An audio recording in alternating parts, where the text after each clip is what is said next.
Welcome to Suni cooks అండి. అందరూ ఎలా ఉన్నారు? ఈరోజు మీకు నేను ట్రెడిషనల్ ఐటమ్స్ అయిన తోటకూరతో 2 రెసిపీస్ చూపించబోతున్నానండి.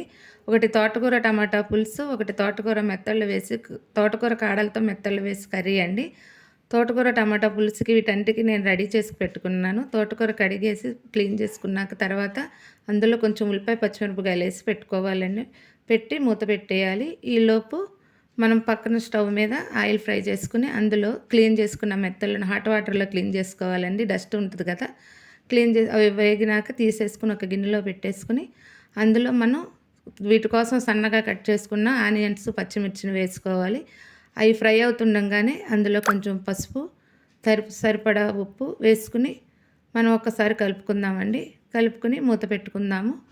మూత పెట్టిన తర్వాత ఇటువైపు పులుసుకి ఎలా ప్రిపేర్ చేసుకుని చూద్దాము. దానిలో టమాటాలు వేసి ఇంకొక 5 నిమిషాలు దీని మీద మూత పెట్టుకుందామండి. ఈలోపు టమాటాలు కూడా మగ్గుతాయి. ఈ ఉల్లిపాయలు ఫ్రై అయిపోతాయండి. తోటకూర కాడలు కూడా అందులో వేసేసుకుని మొత్తం కలిపి మూత పెడదామండి. మూత పెట్టేసినాక అవి బాగా ఫ్రై అవ్వాలి. ఇవి కూడా అయిపోయిందండి. మెత్తబడింది, కొంచెం టమాటాలన్నీ మెత్తబడిపోయినాయి. పసుపు వేసుకుని దానికి సరిపడా వాటర్ పోసుకుని మూత పెట్టేసుకుందామండి. ఈలోపు పక్కనది కూడా చూద్దాము ఎలా అయిందో. తోటకూర కాడలు బాగా మగ్గినాయండి. ఇంకొంచెం మగ్గాలి. మళ్ళీ ఒక్కసారి మూత పెడదామండి. ఒక్కసారి మూత పెడదాము. ఇప్పుడు బాగా మగ్గిపోయినాయండి.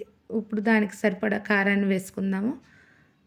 కారం వేసి మళ్ళీ మొత్తం కూరంతా ఒక్కసారి కలుపుకుందామండి. కలిపి వాటర్ పోద్దాము.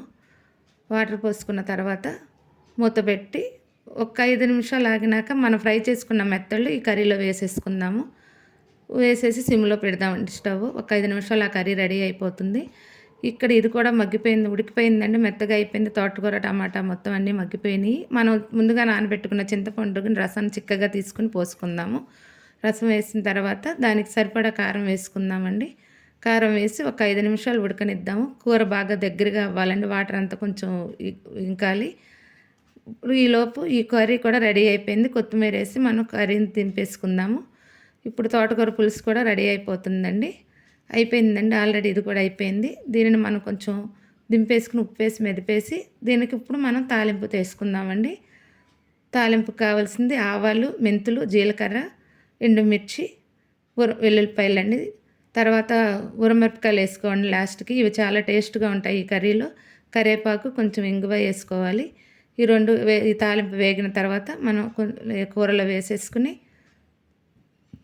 డిష్ అవుట్ చేసుకుందామండి. ఈ 2 కర్రీస్ చాలా బాగుంటాయండి. ఈ కర్రీ మీరు కూడా ట్రై చేసి మీకు నచ్చినట్లయితే లైక్ చేసి, షేర్ చేసి, సబ్స్క్రైబ్ చేయండి.